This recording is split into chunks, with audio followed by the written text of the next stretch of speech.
I'm joined by Simphiwe Letlojane. He's an investment strategist at Absa Investments. Very good afternoon to you, Simphiwe. So it's said that global markets are responding positively to comments made by Jerome Powell about the U.S. economy, but that could also be bad news, right? Because then it means that there may be less enthusiasm to cut rates further. What's your expectation this month?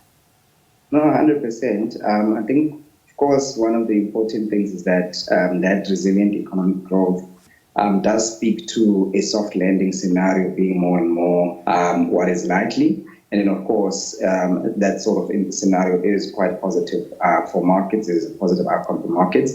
But what it does also mean is that, the US Fed is likely to be a little bit more cautious in terms of future rate cuts. Particularly as, if the economy is so strong and labor market is also so buoyant, and there's quite a lot of demand pull inflationary tailwinds that can occur if they choose to cut interest rates aggressively. But of course, on the other side, they would want to still keep to a easing cycle pathway. So they would still want to cut interest rates, because if they keep interest rates higher for longer, then it does potentially, pose the risk of undoing this soft landing scenario. So interest rate cuts are definitely what we are still expecting, but we are likely only to see, them happening in increments of around 25 basis points, or a bit of a more gradual, cautious approach by the Fed. So emerging market currencies, including the rand, are said to have lost some ground against the US dollar, with some attributing this to the tensions in South Korea. But I would have thought that that was done and dusted. People power spoke between the closing and the opening of the South Korea stock market, and the martial law attempt fell away. So why are we still feeling the remnants of what happened literally overnight?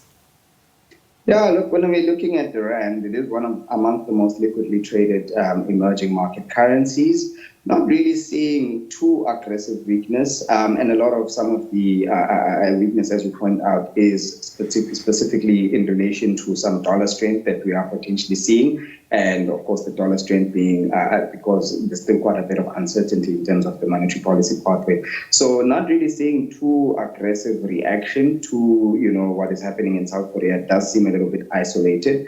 And of course, usually when we do have such events in countries, what typically does happen is a contagion effect. But the degree to which we see that contagion effect also has to be underpinned by, what is the underlying potential wider implications to, the rest of the global economy around some of those developments. And at the moment, from what we are observing, it does seem like, most of the impacts are only isolated towards the South Korean economy. All right. Before I let you go, Bitcoin, we need to talk about it. It's surpassed 100,000 US dollars. It's now hovering just below $103,000. What's going on there?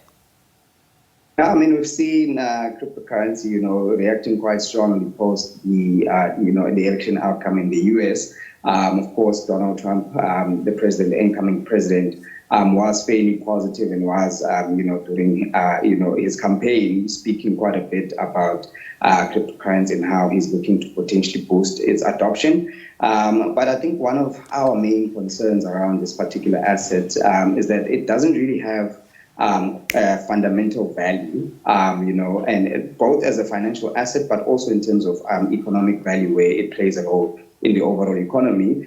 Certainly, of course, the posture is that it is a possible a digital currency, but there's still quite a lot of hurdles in terms of widespread adoption of this currency across many of the countries, because of some of the risks that it poses, and particularly also around the fact that, from a central bank perspective, it would have wider implications there, where it would reduce the the effectiveness of central banks in terms of things like monetary policy. So from an economic value point of view, we don't really see much of that, and it really does remain a bit of a more speculative asset at current stages. All right, Simphiwe, thank you so much for your time once again. Simphiwe Letlojane, he's an investment strategist at Absa Investments.